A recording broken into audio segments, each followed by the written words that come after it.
The smell of roasting meat drifted through the marketplace, making Lyra's stomach twist with pain. She pressed herself deeper into the shadows beside the waste compactor, trying to ignore the laughter and conversation that floated from the food stalls. Her scales, once a brilliant copper that caught the light, had dulled to something closer to rust.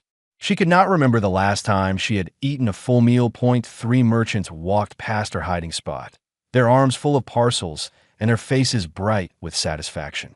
One of them noticed her and immediately pulled his companion away, whispering something that made them both glance back with disgust.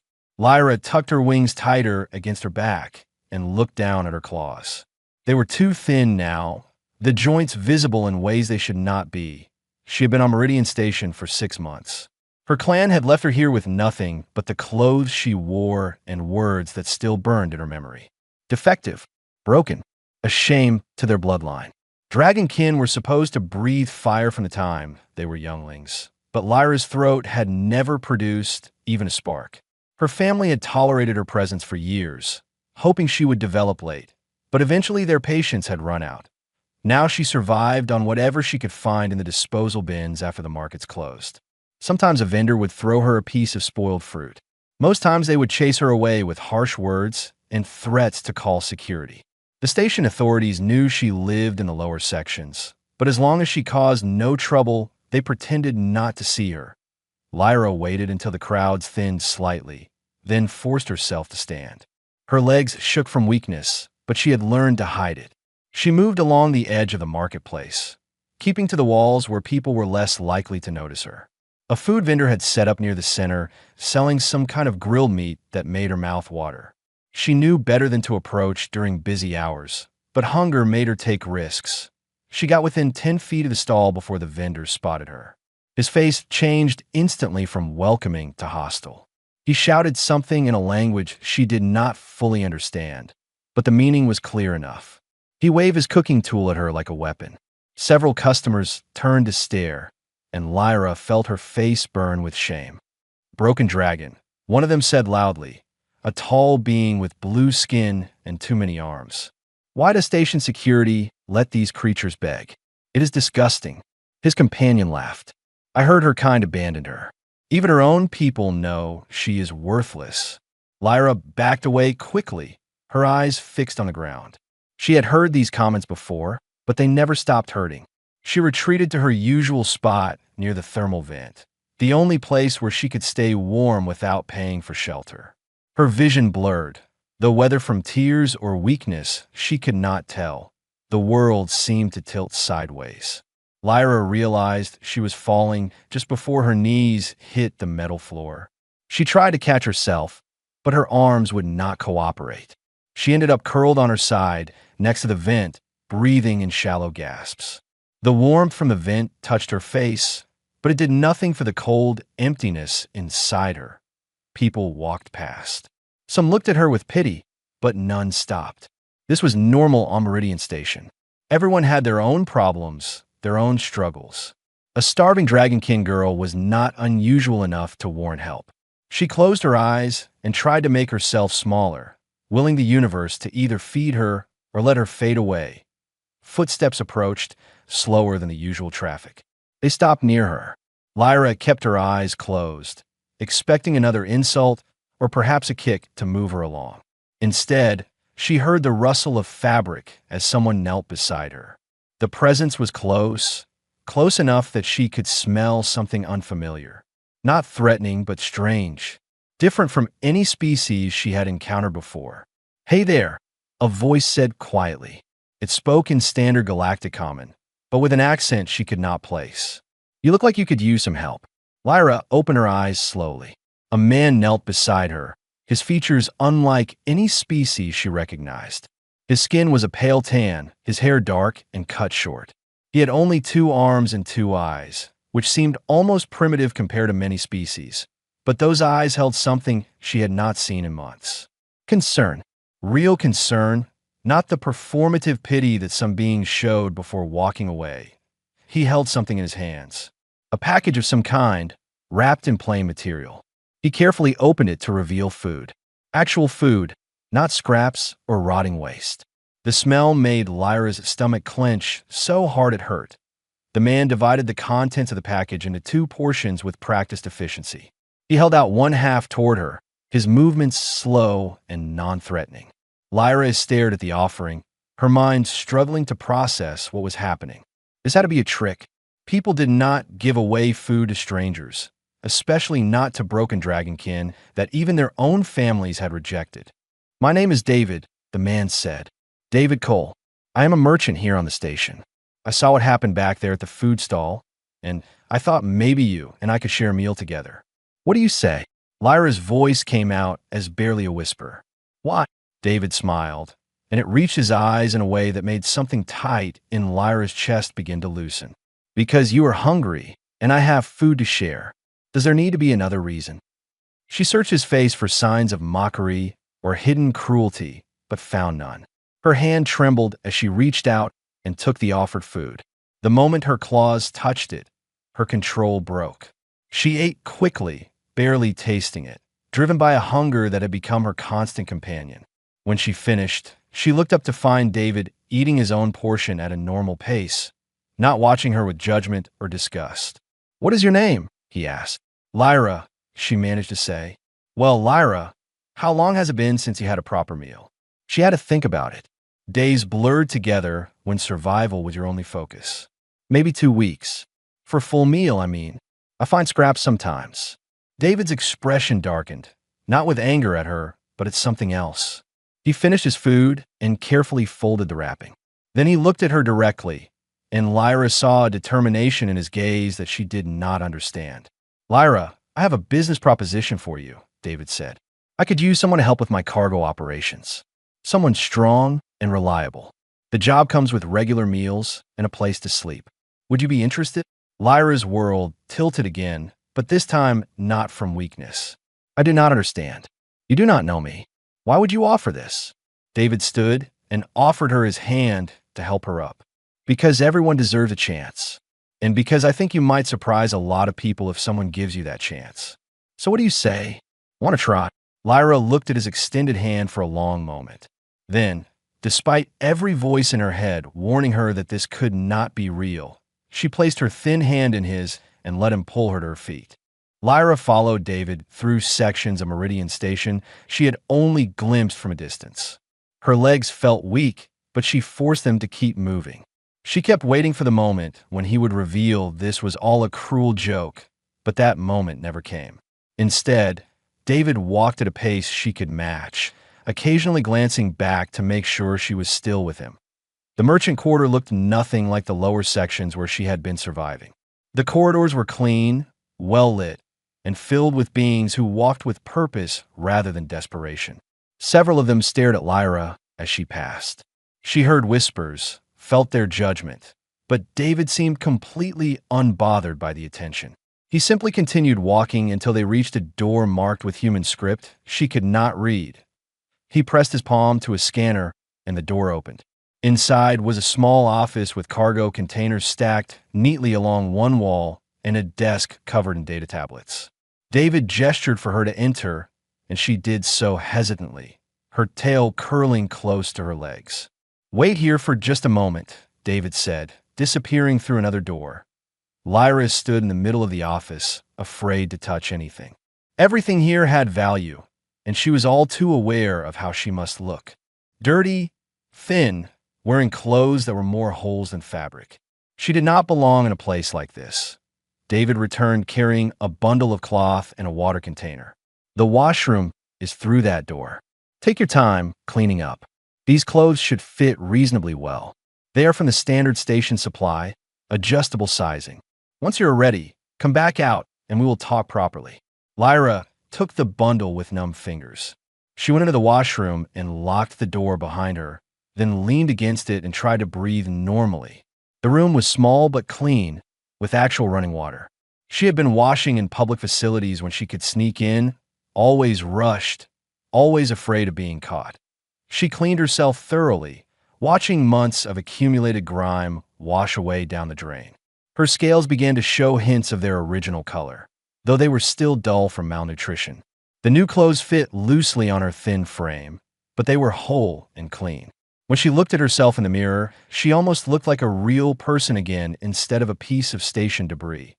When she emerged, David had set out another meal on the desk. Not rations this time, but actual prepared food from somewhere in the merchant quarter. Lyra's eyes widened.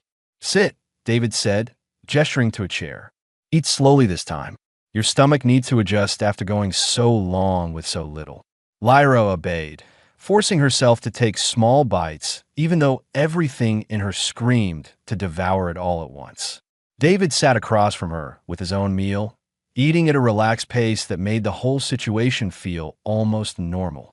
"So," David said after a while, "tell me about yourself. Where are you from originally?" The question was casual, but Lyra felt the weight behind it. She swallowed her current bite and looked down at her plate. "I am from the Copper Clan. We travel between systems, never staying in one place for long. Dragonkin do not have a homeworld anymore. We lost it generations ago, and your family left you here." Lyra nodded, shame burning in her chest.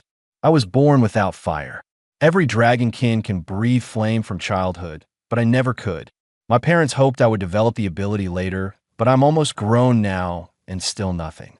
The clan decided I was a genetic defect. They said keeping me would weaken the bloodline." David was quiet for a moment, his expression thoughtful. "That must have been incredibly painful." "It is logical," Lyra said, repeating the words her mother had told her. "The clan must survive. Resources cannot be wasted on members who contribute nothing." "That is not logic, that is cruelty," David said firmly. "You are a person, not a resource to be calculated. What your clan did was wrong." Lyra looked up at him, startled. No one had ever said that before. Most species she encountered on the station seemed to think her family had made the right choice. Weakness was not tolerated in the galaxy. The strong survived, and the defective were left behind. That was simply how things worked. "On Earth, my homeworld, we have a different view," David continued. "We believe that a society is judged by how it treats its most vulnerable members. Casting out those who are different or struggling is not strength. It is cowardice." "Earth," Lyra repeated, testing the unfamiliar word. "I have never heard of it. Not many have. Humans are fairly new to the galactic community. We have only been traveling the stars for about 80 years. We are still figuring out our place out here." He smiled slightly. "But we bring our values with us, even when they make other species uncomfortable." Lyra took another bite of food, her mind churning. "Why did you help me? You said you have a job for me, but you gave me food and clothes before even knowing if I would accept. You could have just walked past like everyone else." David set down his fork and looked at her directly. "I had a daughter once. She died when she was young, about your age. Illness, nothing anyone could prevent. Before she passed, she made me promise something. She made me promise that I would always help people when I could, because she would not be able to anymore. I tried to keep that promise." "I am sorry for your loss," Lyra said quietly. "Thank you. It was a long time ago, but I still miss her every day." David picked up his fork again. "But this is not just about my promise. I helped you because it was the right thing to do. Sometimes it really is that simple." They finished their meals in comfortable silence. When Lyra set down her fork, her stomach was fuller than it had been in months. The sensation was almost uncomfortable, but in a wonderful way. "So about this job," David said. "I transport cargo between systems. Legal goods, mostly medical supplies and equipment, sometimes luxury items. I need help managing inventory and loading cargo. Dragonkin are strong, even young ones. That strength would be valuable. But more than that, I need someone reliable. Someone who will show up and do the work." "Can you do that?" "Yes," Lyra said immediately. "I can do that. The job pays standard merchant rates. You will have your own quarters, meals provided, and medical care if you need it. In return, I expect honest work and honest communication. If something is wrong or you do not understand something, you tell me." "Deal." Lyra felt something strange happening in her chest. It took her a moment to recognize it as hope. "Deal." David extended his hand across the desk. Lyra looked at it, remembering how he had helped her up earlier. She placed her clawed hand in his human one, and they shook on it. His grip was firm but careful, aware of her weakened state. "Good," David said. Now let me show you where you will be staying. You should rest today. Tomorrow we will start your training." He led her to a small room adjacent to the office. It had a sleeping platform, storage for belongings, and its own climate controls. To Lyra, who had been sleeping on the floor next to a thermal vent for months, it looked like luxury. "This is mine?" she asked, her voice barely a whisper. "This is yours," David confirmed. "Take the rest of the day to settle in. There is a comm panel by the door if you need anything. I will be in the office." He started to leave, then paused. "Lyra, I want you to understand something. You're not a charity case. You are an employee. You will earn everything you receive through your work. You are not broken, and you are not defective. You are simply someone who needed a chance." "All right," Lyra nodded, not trusting her voice. David left, closing the door gently behind him. She stood in the center of her new room, looking around at the space that was hers. Then she sat on the sleeping platform, buried her face in her hands, and cried for the first time since her clan had abandoned her. 3 weeks passed in a blur of work and learning. Lyra woke each morning in her own room, ate regular meals, and spent her days mastering the cargo systems under David's patient instruction. Her body responded to the regular nutrition. Her scales regained their shine, her muscles filled out, and the constant exhaustion that had defined her existence began to fade. She discovered she enjoyed the work. The inventory systems made sense to her, and her natural dragonkin memory allowed her to track hundreds of items without needing to constantly check the data tablets. David praised her efficiency, and each word of genuine approval made her stand a little straighter.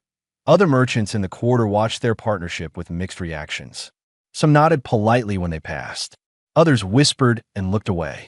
Lyra tried not to let it bother her, but she noticed David's business had slowed. Fewer clients came to his office. Some of his regular contracts suddenly went to other transporters that on the 22nd day of her employment, a Vraxian blocked their path in the corridor. Vraxians were large beings, heavily muscled with thick gray skin and small dark eyes. This one wore the markings of a gang enforcer. Lyra recognized him from the lower sections, where his group controlled most of the illegal activity. "Cole," the Vraxian said, his voice like gravel scraping metal. "We need to talk about your new employee." David stopped walking, but did not move aside.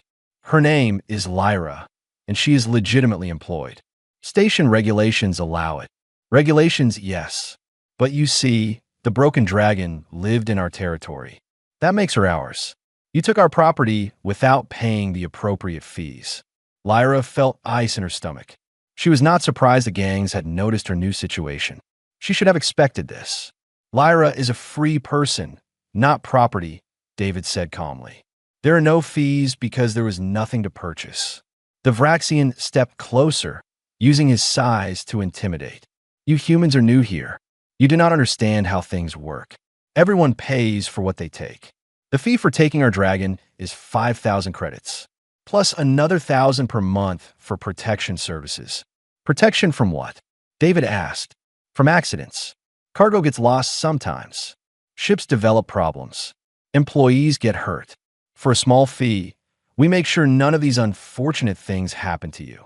David met the Vraxian's stare without flinching. "I'm not paying extortion. Lyra works for me because she chooses to. Your claim on her is imaginary."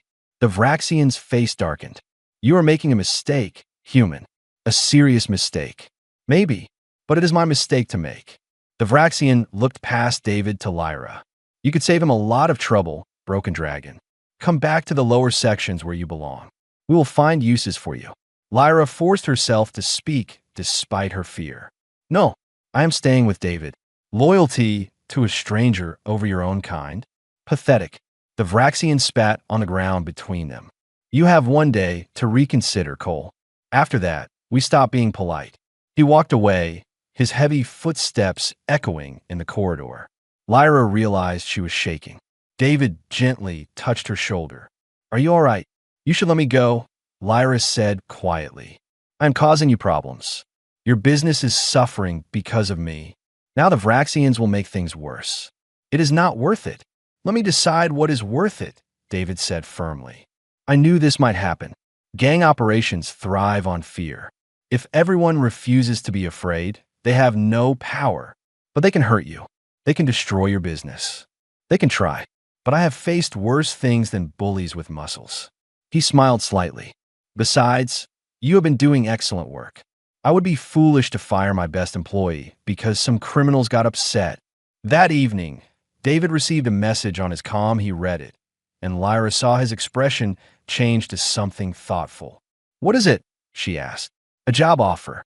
Medical transport to a colony that is dealing with a plague outbreak. The route goes through the Nerva asteroid field, which has heavy pirate activity lately. Most merchants are refusing the contract. Will you take it?" David considered for a moment. "The pay is excellent. The colony needs help. And honestly, leaving the station for a while might be a good idea given our current situation. What do you think? Are you ready for a real cargo run?" Lyra felt a flutter of nervousness and excitement. "I have never been on a ship before. Not as crew, anyway. It is time to learn. We leave tomorrow morning." The next day, they loaded the cargo onto David's ship. The vessel was called Wandering Star, a mid-sized transport with enough room for cargo and a small crew. David showed Lyra how to secure the containers properly, how to check the seals, how to use the loading equipment. She absorbed every detail, determined to prove herself useful. When they launched from Meridian Station, Lyra pressed herself to the window and watched the massive structure fall away behind them. She had arrived at that place broken and hopeless. She was leaving it as someone with purpose. David taught her the basics of ship operations as they traveled. She learned to read the navigation displays, to monitor the cargo hold conditions, to perform routine maintenance checks. Her spatial awareness, a natural dragonkin trait, made her excellent at plotting courses through tight spaces. "You have good instincts for this," David said on their third day out. "Better than some crew members I have worked with for years." Lyra felt warmth spread through her chest at the compliment. "Thank you. I like it. Being out here, it feels right somehow. Your people used to travel the stars before they lost their homeworld, correct? Maybe it is in your blood." That night, they sat together in the small common area of the ship, eating their evening meal. David told stories about Earth, about mountains that touched the sky and oceans that stretched beyond sight. Lyra listened, fascinated by the idea of a world with so much open space. "Do you miss it?" she asked. "Your homeworld?" "Sometimes. But home is not just a place. It is where you choose to be, where you find meaning." He looked at her thoughtfully. "You may not have a homeworld anymore, but you can build a home wherever you go." Lyra considered this. "I think I'm starting to understand that." On the fifth day, they approached the Nerva asteroid field. David took the pilot seat with Lyra beside him, monitoring the sensors. The field was dense with floating rocks of all sizes, some as small as pebbles and others larger than the ship itself. "Keep your eyes sharp," David said. "Pirates like to hide among the larger asteroids and ambush passing ships." Lyra watched the displays carefully. Her eyes caught movement a moment before the sensors registered it. "There, 3 ships, hiding behind that cluster to our left." David checked the readings and nodded, impressed. "Good eye. Let's see if we can slip past without them noticing." He adjusted their course, using the asteroids for cover. For a while, it seemed like they might make it through undetected. Then Lyra saw the 3 ships break from their hiding spots and accelerate toward them. "They have seen us," she said, trying to keep her voice steady. David's jaw tightened. "Hold on. This might get rough." The pirate ships closed in fast. David pushed the Wandering Star to maximum speed, weaving between asteroids with skill born from years of experience. Lyra gripped her seat, her heart pounding. She watched the displays as the pirates matched their movements, herding them toward a cluster of larger rocks. A voice crackled over the communication system. "Transport vessel, cut your engines and prepare to be boarded. Resist, and we will disable your ship and take the cargo anyway." David did not respond. Instead, he dove the ship down relative to the asteroid plane, threading through a gap Lyra would have sworn was too narrow. The pirate ships followed, but had to slow down, unable to match David's precision. They emerged from the asteroid field with the pirates still in pursuit, but falling behind. David plotted a micro-jump to throw them off completely. As his hand moved toward the jump controls, One of the pirate ships got off a lucky shot. The blast caught their rear shields, causing the whole ship to shudder. Alarms blared. David fought with the controls as systems began to fail. Lyra watched helplessly as their jump drive showed critical damage. They were stranded, shields failing, with 3 pirate ships closing in for the kill. The wandering star drifted among the asteroids, wounded and vulnerable. David worked frantically at the controls, trying to reroute power to the shields, but the damage was too severe. The pirate ships circled like predators around injured prey, taking their time now that escape was impossible. Lyra felt strangely calm. After months of starvation and despair, after finally finding something worth living for, she refused to let it end here. She would not let David be hurt because of her. "Can we make it to that large asteroid?" she asked, pointing to a massive rock formation nearby. David glanced at the tactical display. "Maybe." "What?" "If we land, we can defend a single entry point better than trying to fight in open space. The cargo bay has emergency bulkheads." Smart thinking. David fired the maneuvering thrusters, coaxing the damaged ship toward the asteroid. They touched down roughly on a relatively flat section, the landing struts groaning under the impact. The pirate ships landed nearby, their weapons trained on the wandering star. David grabbed a plasma pistol from the emergency locker, checking its charge. Lyra had never seen him armed before. His expression had changed from the kind merchant she knew to something harder, more dangerous. "Stay behind me," he said. "If things go bad, there's an escape pod in the back. Use it. I'm not leaving you." "Lyra, these are pirates. They will not be gentle with either of us." "I know, but I'm staying." David looked at her for a long moment, then nodded. They moved to the cargo bay and sealed all doors except the main entry ramp. They could hear cutting tools starting to work on the outer hull. The pirates were not even bothering with subtlety. The main hatch exploded inward with a blast of shaped charges. 4 pirates entered through the smoke, weapons ready. They wore mismatched armor and carried heavy rifles. The leader was a Corvin, a species known for their brutality. He looked around the cargo bay with obvious satisfaction. Well, not so clever now, are you?" His eyes fell on Lyra, and he laughed. "I know you, the broken dragon from Meridian Station. Heard you found yourself a soft human to take care of you." David aimed his plasma pistol steadily. "Leave now, and you can walk away. Stay, and this gets ugly." The Corvin laughed harder. "You have 1 light pistol. We have 4 military-grade rifles. The human is brave. I will give him that. Stupid, but brave." "Last warning," David said quietly. The pirates raised their weapons. Lyra saw David's finger start to squeeze the trigger, knowing he could maybe take one of them down before the others killed him. She could not let that happen. She stepped forward, putting herself between David and the pirates. "Wait," she said. "Please, you can have the cargo. Just let us go." The Corvin lowered his rifle slightly, amused. "Look at this. The broken dragon trying to negotiate. Tell me something, girl.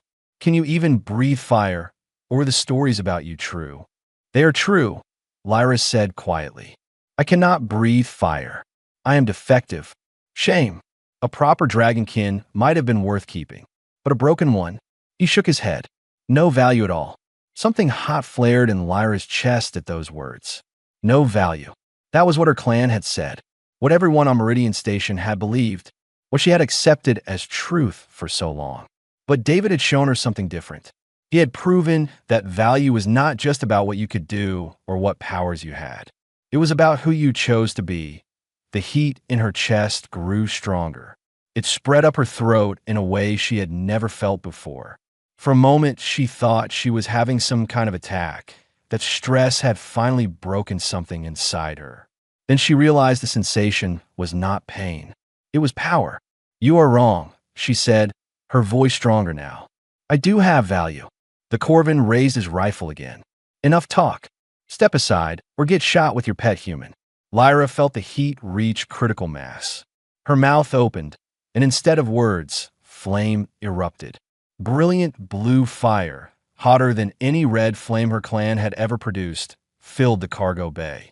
The pirates screamed and dove for cover as the flames washed over their position.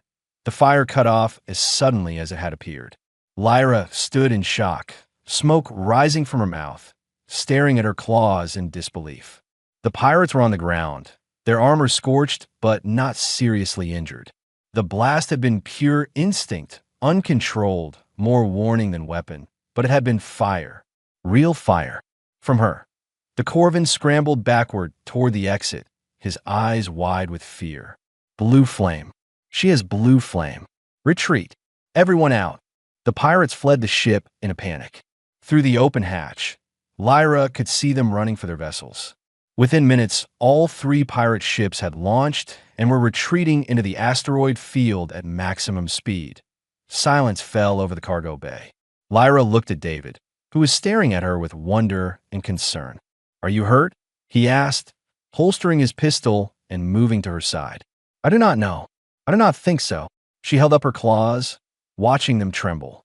"David, I breathed fire. I actually breathed fire." "You certainly did. Blue flame too, which if I remember correctly, is much rarer than the normal red. But I was tested as a child. Many times. I never showed any ability. My parents thought I was broken." David gently guided her to sit on a cargo container. "Maybe you were not broken. Maybe you just needed the right circumstances to awaken your abilities. Stress, adrenaline, having something important to protect. Any of those could have been the trigger." Lyra felt tears on her face. "They abandoned me. My whole clan. They said I was defective and threw me away. But I was just late. I was always going to develop fire, eventually." "I am sorry," David said quietly. "They should have been patient. They should have believed in you. All those months on the station. Starving. Being mocked. Wanting to die." The tears came harder now. It was all for nothing. If they had just waited. David pulled her into a hug, and Lyra buried her face against his shoulder and sobbed. Not just for the lost time, but for the family that had given up on her too soon. For the child she had been, convinced she was worthless because she could not do what others could do easily. After a while, the tears stopped. Lyra pulled back and wiped her eyes. "I am sorry. This is not professional. Forget professional. You just discovered something life-changing. You are allowed to have feelings about it." David smiled. "Besides, you saved both our lives back there. That deserves some emotional processing time. What do we do now? The ship is damaged. The jump drive is shot, but the main engines still work. We can limp to the colony on conventional thrust. It will take longer, but we will make it." They spent the next hour doing emergency repairs, enough to make the ship space-worthy. As they worked, Lyra kept glancing at her claws, still half convinced she had imagined the whole thing. But the scorch marks in the cargo bay walls were very real. Finally, they were ready to launch. David took the pilot seat with Lyra beside him once more. As they lifted off from the asteroid, heading toward the distant colony, Lyra thought about the future. She could return to her clan now. Prove she was not broken. Make them take back everything they had said. Part of her wanted that vindication desperately. But another part, the part that had grown stronger over the past weeks, did not care what her clan thought anymore. "David," she said quietly, "when this job is done, when we return to Meridian Station, can I stay working with you? I know I do not need your protection legally anymore, but I like this. The work, the traveling, being part of something." David glanced at her with warm eyes. "Lyra, you have proven yourself a dozen times over. I would be honored to have you as a permanent partner, not as an employee who needs help, but as a real partner in this business." "Partners," Lyra repeated, testing the word. It felt good. It felt right. "Partners," David confirmed. "Now let us get this medicine delivered. Those colonists are counting on us." The wandering star pushed forward through space, damaged but functional, carrying 2 beings who had found something precious in an uncaring galaxy. They had found each other, and in doing so, both had discovered they were so much more than they had believed possible. The colony appeared on their sensors after 6 days of slow travel. It was called Haven's Rest, a small settlement on a moon orbiting a gas giant. From orbit, Lyra could see the neat rows of habitation domes and agricultural fields. It should have looked peaceful, But the lack of traffic and the dark windows in many buildings told a different story. David received landing clearance from a tired-sounding controller. They sat down at the colony's small spaceport, where a medical team waited in full contamination gear. The plague had not spread through the air, but the colonists were taking no chances. The chief medical officer approached as they opened the cargo bay. She was a Talarian, a species with pale blue skin and large eyes adapted for low light. She looked exhausted, with dark circles under her eyes and trembling hands. "You came," she said, and Lyra heard genuine surprise in her voice. "We sent requests to 40 different transporters. Everyone refused. Too dangerous," they said. "Not worth the risk." "The medicine is all here," David said, gesturing to the sealed containers. "Everything on your list, plus some extra general supplies we thought you might need." The medical officer's eyes filled with tears. "You have saved lives today. We have lost 60 people already. Another 100 are sick. Without this medicine, we would have lost them all." Her team began unloading the cargo with desperate efficiency. Lyra helped, her dragonkin strength making the heavy containers easy to move. The medical workers thanked her repeatedly, too grateful to care what species she was or whether she met their expectations. As they worked, Lyra noticed a small crowd gathering at the edge of the landing area. Colonists, mostly human with a few other species, mixed in. They kept their distance because of quarantine protocols, but they watched with hope written clearly on their faces that a human child, maybe 8 years old, stood at the front of the crowd. She was thin and pale, probably recovering from the plague herself. When she caught Lyra looking, instead of showing fear or disgust at the dragonkin, the girl smiled and waved. Lyra found herself waving back, something warm blooming in her chest. The unloading took 3 hours. When it was finished, the medical officer insisted on paying them double the agreed price. "I cannot accept that," David protested. "We agreed on a rate. You risked your lives coming through pirate-infested space to help people you have never met. You did what 40 other transporters with better ships and bigger crews refused to do. You earned every credit." David finally accepted, though Lyra could see he was uncomfortable with it. That was very like him. He did the right thing because it was right, not for reward. Before they left, the colony administrator approached them. He was an older human man with gray hair and a kind face marked by worry and lack of sleep. "I want to thank you personally," he said, shaking David's hand, and then, to her surprise, Lyra's as well. "Meridian Station sent word that you might not make it, that you had been attacked by pirates. We had given up hope. We had some trouble," David admitted, "but my partner here handled it." The administrator looked at Lyra with interest. "Your partner? I assumed she was crew." "She is both. Best partner I could ask for." Lyra felt pride swell in her chest at those words. "Partner, not employee, not someone he was helping out of pity. Partner. Then you are both heroes to us," the administrator said. "If you ever need anything, Haven's Rest will remember what you did for us." They returned to the Wandering Star and prepared for departure. As they lifted off, Lyra watched the colony fall away below them. She had helped save those people. Her strength, her quick thinking during the pirate attack, her very presence had made the difference between success and failure. She had value. Real, undeniable value. The return journey to Meridian Station took 8 days with their damaged jump drive. David taught Lyra more advanced ship operations, and she practiced controlling her fire breath in the cargo bay, learning to produce small flames on command. The ability was still new and sometimes unpredictable, but she was getting better. On the 7th day, David received a message. His expression darkened as he read it. "What is wrong?" Lyra asked. "The Vraxian gang has been busy while we were gone. They filed official complaints with station security, claiming I violated multiple regulations in hiring you. They also spread rumors that I am involved in illegal activities. Several of my regular clients have canceled their contracts. This is because of me." "This is because of them," David corrected. "They are bullies who cannot stand to lose control. But we need to be prepared. When we dock, they will likely be waiting." "What will we do?" David was quiet for a long moment. "We face them. Running or hiding only makes bullies bolder. We stand our ground and show them we are not afraid. You could get hurt. So could you. But some things are worth the risk. He looked at her seriously. Lyra, if you want to avoid this confrontation, I understand. You could stay on the ship or take a shuttle to another part of the station. I would not think less of you. Lyra met his eyes steadily. You did not abandon me when it would have been easier. I will not abandon you now. We are partners. David smiled. Yes, we are.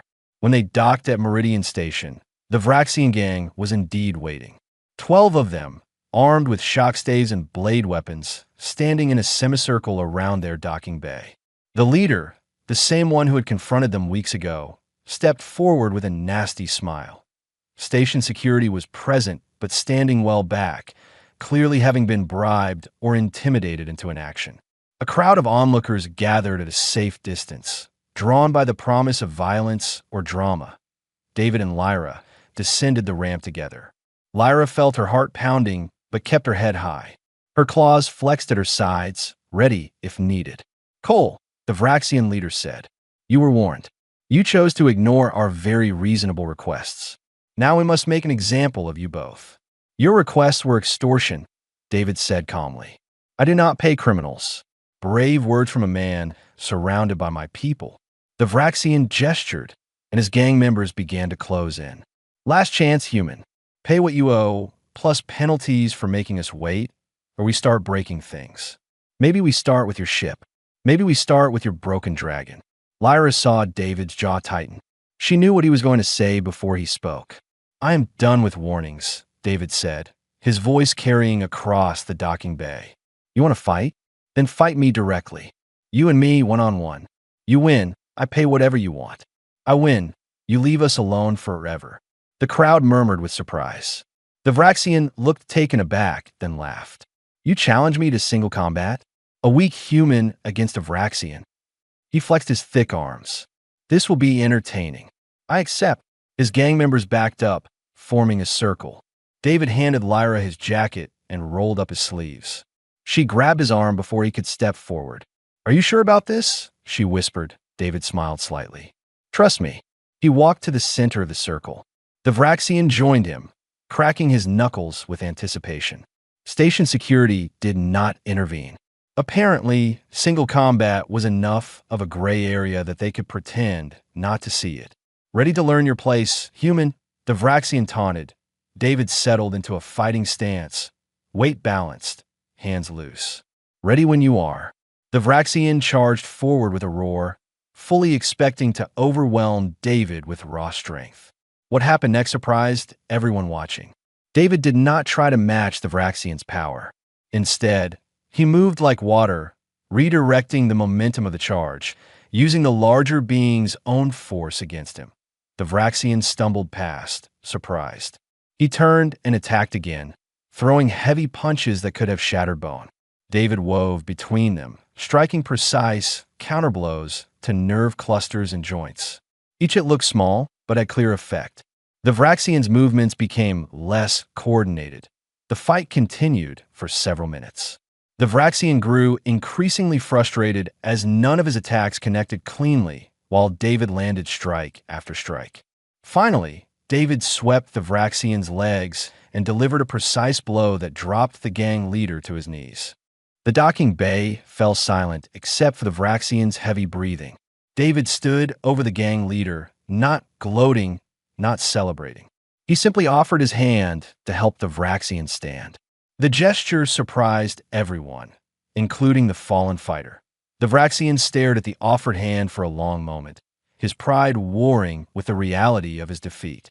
Finally, he grasped it and let David pull him upright. Blood dripped from his mouth, and he would have spectacular bruises by tomorrow, but his injuries were not serious. You fight well, human, the Vraxian admitted grudgingly. I underestimated you. Most beings do, David said calmly. Humans may not be the strongest or the fastest, but we are very good at adapting.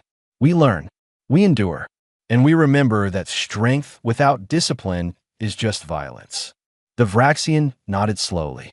He turned to his gang members and gestured sharply. We are leaving. The human won fairly. Our business with him is finished. Wait, Lyra said, stepping forward. Her voice rang clear across the docking bay. I have something to say. Every eye turned to her. She felt the weight of their attention, the judgment, the curiosity. For so long, she had hidden from these stares. Now, she chose to face them. "I was left on this station to die," she began. "My own clan abandoned me because I could not breathe fire. They said I was broken, worthless. Many of you saw me starving in the lower sections. Some of you mocked me. Others simply walked past. You all decided I had no value." She spread her wings slightly, standing tall.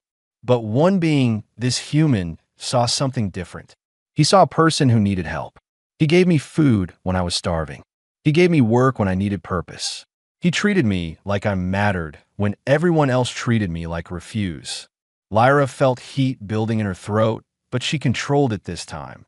"You want to know something interesting? I can breathe fire now, blue flame, which is rarer and hotter than common red. I was never broken. I just needed time to develop, and I needed someone to believe in me long enough to reach that point." She looked around at the crowd, making eye contact with as many beings as she could. "My clan abandoned me too soon. They chose convenience over patience. But this human, this supposedly weak and soft species, showed more strength than any of you. He stood up to criminals. He risked his life to help a colony full of strangers. And he gave a desperate girl a second chance at life." Her voice rose, filled with passion. "So I ask you, where's the honor you all claim your species possess? Where's the strength? You let criminals operate freely in your stations.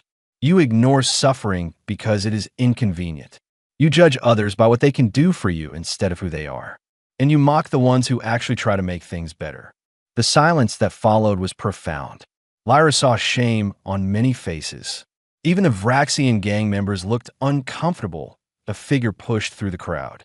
She wore the uniform of a senior station administrator, and her presence made several people straighten nervously.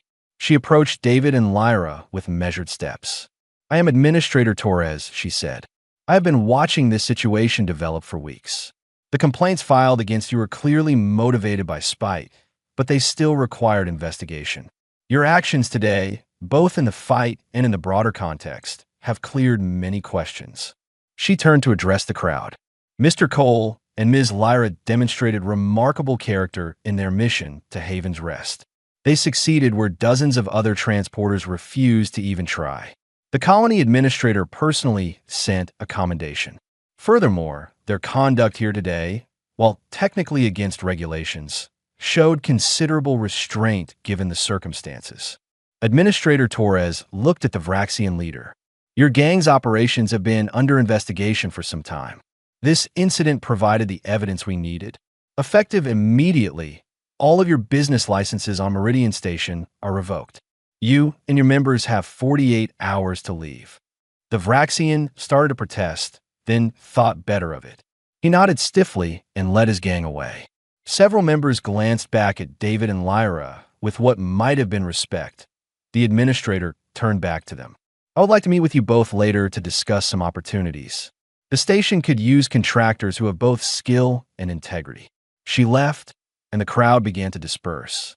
But several beings approached David and Lyra directly. A merchant wanted to discuss transport contracts. A security officer thanked them for standing up to the gangs. A medical worker from Haven's Rest, visiting the station, told anyone who would listen about what they had done. But the encounter that affected Lyra most was with a young Zaurian, a species known for their frail constitution. She approached hesitantly, her transparent wings folded close to her back. "Excuse me," she said quietly. "I heard what you said about being abandoned by your clan. Something similar happened to me. My hive decided I was too weak to contribute. I have been living in the lower sections for 2 months now." Lyra felt her heart clench. She saw herself in this girl, the same desperation and fading hope. She looked at David, who nodded with understanding. "What is your name?" Lyra asked gently. "Nira." Lyra knelt down to be at eye level with the smaller being. She pulled out one of the ration packs she now carried habitually, remembering what it meant when someone shared their food. She held it out to Nira. "Share a meal with me," Lyra said, echoing the words that had changed her life. That Nira's eyes widened. She took the ration pack with trembling hands. "Why would you help me?" "Because someone helped me when I needed it most." And because you have value, even if your hive could not see it. Tell me, what skills do you have? Over the next hour, Lyra learned that Nira was gifted with electronics and systems repair. David offered her a position maintaining their ship systems. Nira cried with relief and gratitude. Lyra knew exactly how she felt. In the following weeks, word spread across Meridian Station about what had happened. Other outcast beings began to approach David and Lyra, looking for the same chance they had found. They could not help everyone, but they helped where they could. They connected beings with merchants who needed specific skills. They vouched for those who had been written off by society. The transport business flourished. Clients sought them out specifically, preferring to work with contractors who had proven character. David hired a small crew, carefully selecting those who had been overlooked by others. Lyra managed the growing operation with efficiency born from her perfect memory and natural organizational skills. 6 months after David had first knelt beside a starving dragonkin and offered to share his meal, Lyra stood in their expanded office reviewing cargo manifests. She had gained weight. Her scales gleamed like polished copper, and her wings were strong enough for extended flight. She breathed blue flame with perfect control. She wore a professional uniform with David's company logo, and she wore it with pride. David entered carrying 2 containers of hot food from the merchant quarter. It had become their tradition to share lunch together every day, no matter how busy things got. "You look thoughtful," he said, setting the food on the desk. "I was thinking about the day we met. How different things are now." "Different for both of us," David agreed. "I was just a lonely merchant going through the motions. Now I have a partner, a crew, and a purpose beyond just moving cargo. Do you ever regret it? Helping me change your life completely. You could have had a simpler, quieter existence." David smiled. "Simple and quiet sound boring. Besides, you are not something I did. You're someone I know. There is a difference. I do not regret knowing you, Lyra." Not for a second. A notification chimed. A new message had arrived, this one from a colony in the outer systems. They needed medical supplies delivered through contested space. Multiple pirates and hazardous conditions.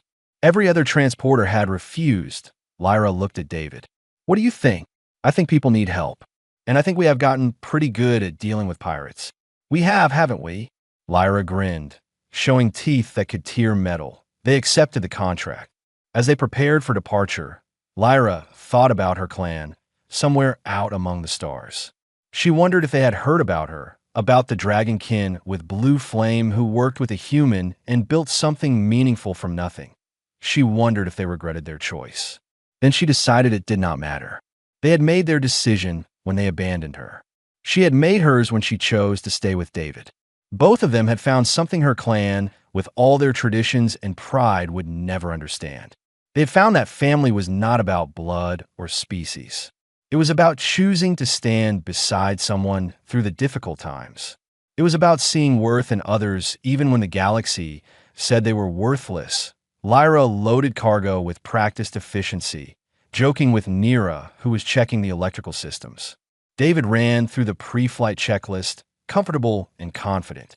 Their crew moved around them, beings of 6 different species who had all been rejected by someone, somewhere, and who had all found purpose together. The wandering star lifted off from Meridian Station, carrying its crew toward another colony that needed help. Inside, Lyra stood at the navigation station beside David, monitoring their course.